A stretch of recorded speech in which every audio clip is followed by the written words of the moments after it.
மாவை மறைந்தார். ஞாயிற்றுக்கிழமை மாவட்டப்புறத்தில் இறுதிக்கிரியைகள். அரசியல் தலைவர்கள், ராஜதந்திரிகள் பூத உடலுக்கு அஞ்சலி என்பதாக அந்த செய்தியினை வீரகேசரி பத்திரிகை தந்திருக்கிறது. தினகரன் பத்திரிகையும் பிரதான தலைப்புச் செய்தியாக அந்த விடயத்தினை தந்திருப்பதை நாங்கள் அவதானிக்கக்கூடியதாக இருக்கிறது. மாவையின் பூத உடலுக்கு பலரும் அஞ்சலி. இறுதிச் சடங்கு எதிர்வரும் 2ஆம் தேதி மாவட்டப்புறத்தில் தமிழரசுக் கட்சியின் கொடியை போர்த்தி உறுப்பினர்கள் அஞ்சலி என்பதாக அதற்கு தலைப்பிடப்பட்டிருப்பதை நாங்கள் காணலாம். அந்த பத்திரிகையும் அது குறித்த தகவல்களை தந்திருப்பதை நாங்கள் அவதானிக்கக்கூடியதாக இருக்கிறது. சேனாதிராஜாட்ட அவசான் கட்டையுத்து இரிதா என்பதாக அதற்கும் தலைப்பட்டிருப்பதை நாங்கள் அவதானிக்கக்கூடியதாக இருக்கிறது. தமிழன் பத்திரிகையும் அது குறித்த தகவலை பிரதான செய்தியாக தந்திருப்பதை நாங்கள் காணலாம். மாவை மறைந்தார்.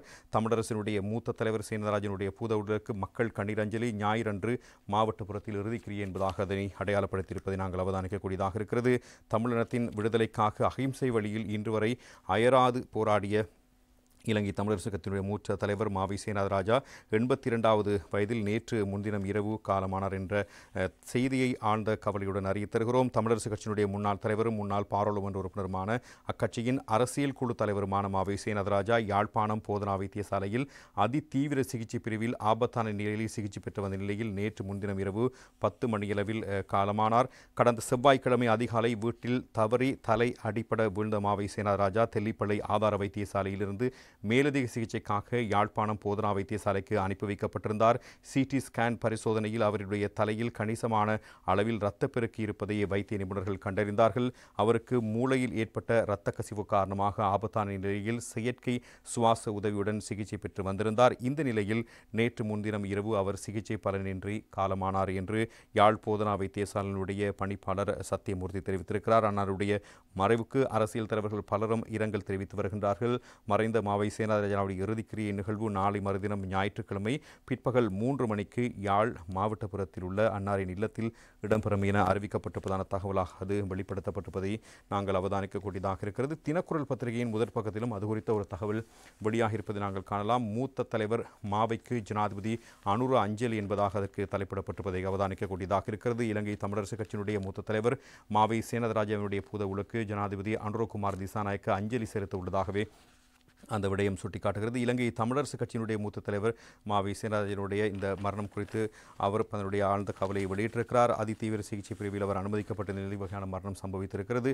அவரது பூத உடல் யாழ் மாவட்டப்புறத்தில் உள்ள அவர்களுடைய வீட்டில் மக்கள் அஞ்சலிக்காக வைக்கப்பட்டிருக்கிறது. அவருடைய இறுதிக்கிரியை எதிர்வரும் ஞாயிற்றுக்கிழமை மாலை இடம்பெறவிருக்கின்ற நிலையில் இன்று வெள்ளிக்கிழமை யாழ்ப்பாணத்திற்கு விஜயம் செய்யவிருக்கின்ற ஜனாதிபதி அனுரகுமார் திசாநாயக்க மாவட்டப்புறத்தில் உள்ள மாவை சேனாதிராஜாவின் வீட்டிற்கு அவரது பூத உடலுக்கு அஞ்சலி செலுத்த வருகை தர உள்ளதாக தமிழரசுக் கட்சியினர் தெரிவித்த கருத்துக்களை மேற்கோள் காட்டி அந்த செய்தியை வெளிப்படுத்தப்பட்டிருப்பதையும் நாங்கள் அவதானிக்கக்கூடியதாக இருக்கிறது. இன்னும் பலரும் இவர்களுடைய இந்த மறைவுக்கு தங்களுடைய இரங்கலை வெளியிட்டிருப்பதை பத்திரிகைகள் சுட்டிக்காட்டியிருக்கின்றன. இன்றைய தினம் அனைத்து பத்திரிகைகளும் இது குறித்த தகவலை காணக்கூடியதாக இருக்கிறது. உட்பக்கத்தில் வெளியாகி இருக்கிறது. மூத்த தலைவர் மாவை சேனாதிராஜாவின் மறைவு தமிழ் மக்களுக்கு ஏற்பட்ட பேரிழப்பு. அமைச்சர் ராமலிங்கம் சந்திரசேகர் கருத்து என்பதாக அதற்கு தலைப்பிடப்பட்டிருப்பதை நாங்கள் காணலாம். அறவழி போராட்டம், சிறைவாசம் என தனது 5 தசாப்த கால அரசியல் பயணத்தில் தமிழ் மக்களுக்காக குரல் எழுப்பி வந்த மாவை சேனாதிராஜாவினுடைய மறைவு தமிழ் மக்களுக்கு ஏற்பட்ட பேரிழப்பாகும் என கடற்றொழில் மற்றும் நீரியல் வளத்துறை அமைச்சர் ராமலிங்கம் சந்திரசேகர் தெரிவித்திருக்கின்றார். இலங்கை தமிழரசுக் கட்சியுடைய மூத்த தலைவர் மாவை சேனாதிராஜாவின் மறைவு தொடர்பில் அவர் விடுத்திருக்கின்ற இரங்கல் செய்தியிலேயே இந்த வகையான தகவல்கள் சுட்டிக்காட்டப்பட்டிருக்கின்றன. இலங்கை தமிழரசுக் கட்சியினுடைய சிரேஷ்ட தலைவரான யாழ் மாவட்ட முன்னாள் பாராளுமன்ற உறுப்பினர் மாவை சேனாதிராஜாவுடைய மறைவு செய்தி பெரும் மனவேதனையை தருகிறது. அவருடைய மறைவானது தமிழரசுக் கட்சிக்கும் தமிழ் மக்களுக்கும் பேரிழப்பாகும். அநீதிக்கு எதிராகவும் நீதிக்காகவும் ஒடுக்கப்பட்ட மக்களின் உரிமைகளுக்காகவும் துணிந்து குரல் கொடுத்த மாவை சேனாதிராஜா ஜேவிபியினுடைய ஸ்தாபக தோழர் ரோஹண விஜயவீரருடைய போராட்டங்களை கூட நேர்கொண்ட பார்வையுடன் அவதானித்தார். எனவே ஆட்சியாளர்களுடைய அடக்குமுறைக்கு எதிராக ஜேவிபியின் அணுகுமுறை தொடர்பில் ஆதரவு போக்கை கடைபிடித்தவர். 5 தசாப்த கால அரசியல் பயணத்தின் பொழுது மக்களின் பிரச்சினைகளுக்கு முன்னுரிமை அளித்து செயற்பட்டவர், அரசியல்வாதி ஆவர். எனவே மாவை அண்ணன் மறந்தாலும் மக்களுக்காக அவர் எதிர்பார்த்தவற்றை நிச்சயம் நாம் செய்வோம் என்பதான விடயம் அவரால் சுட்டிக்காட்டப்பட்டிருப்பதை இன்றைய தினம் பத்திரிகைகள் தந்திருப்பதை நாங்கள் அவதானிக்கக்கூடியதாக இருக்கிறது. எனவே தமிழன் பத்திரிகையிலும் அது குறித்த இன்னும் பல செய்திகள் பிரதானமான செய்திகளாக இடம் பிடித்திருப்பதை நாங்கள் காணலாம். தமிழருக்கு பேரிழப்பு, சஜித் அனுதாபம் என்பதான ஒரு செய்தி பத்திரிகைகளில் வெளிப்படுத்தப்பட்ட தகவலாக அமைந்திருப்பதை நாங்கள் காணக்கூடியதாக இருக்கிறது. பல்வேறு முக்கியமான விடயங்களை சுட்டிக்காட்டி அவர் இதனை தெரிவித்திருக்கின்றார். தமிழர் அரசியல் பரப்பில் மாவை ஒரு யதார்த்தவாதியாக திகழ்கிறார். எனவே பொதுவான இலங்கை அடையாளத்தில் வேற்றுமையில் ஒற்றுமையை காண பயணத்தை நம்பினார். இவ்வாறு எதிர்க்கட்சித் தலைவர் சஜித் பிரேமதாச தனது அனுதாப செய்தியில் குறிப்பிட்டிருக்கின்றார்.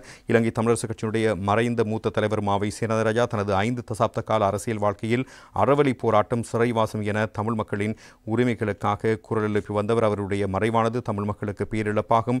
அன்னாரது மறைவுச் செய்தி பெரும் மனவேதனையும் ஆழ்ந்த கவலையும் ஏற்படுத்தியிருக்கிறது. அன்னாருடைய மறைவானது தமிழரசு கட்சிக்கும் தமிழ் மக்களுக்கும் பேரிழப்பாகும் என்பதான விடயமும் அவரால் சுட்டிக்காட்டப்பட்டிருக்கிறது. 1942 ஆண்டு அக்டோபர் மாதம் 27ஆம் தேதி யாழ்ப்பாணத்தில் பிறந்த மாவை சேனதராஜா அரசியல் மற்றும் பொதுச்சேவை ஆகியவற்றில் தனது வாழ்க்கையை அர்ப்பணித்திருந்தார். அவர் ஒரு சிறந்த அரசியல்வாதியும் திறமையான பேச்சாளரும் தைரியமான மனித உரிமைகள் செயற்பாட்டாளரும் ஆவார் என்பதான விடயமும் அவரால் சுட்டிக்காட்டப்பட்டிருக்கிறது. அன்னாரின் பிரிவால் துயரிட்டிருக்கும் குடும்பத்தினருக்கும் ஆதரவாளர்களுக்கும் எதிர்க்கட்சித் தலைவர் என்ற வகையில் ஐக்கிய மக்கள் சக்தி சார்பாகவும் எனது ஆழ்ந்த இரங்கலை தெரிவித்துக் கொள்கிறேன் என்பதான விடயத்தினை அவர் தெரிவித்திருப்பதை காணலாம். தமிழ் முற்போக்கு கூட்டணியுடைய தலைவர் மனோ கணேசனும் தன்னுடைய இரங்கலை தெரிவித்திருக்கின்றார். மாவை சேனதராஜா தமிழ் தேசிய அடையாளம் என்பதாக அவருடைய கருத்தை மேற்கோள் காட்டி தமிழன் பத்திரிகை முதற் பக்கத்தில் அந்த செய்தியை தந்திருக்கிறது. சிரேஷ்ட தமிழ் அரசியல்வாதி, இலங்கை தமிழரசு கட்சியினுடைய மூத்த தலைவர், முன்னாள் யாழ் பாராளுமன்ற உறுப்பினர் என்ற தகமைகளுக்கு அப்பால் அண்ணன் மாவை ஒரு தமிழ் தேசிய அடையாளம் என்பது நிதர்சனம் என தமிழ் முற்போக்கு கூட்டணியுடைய தலைவர்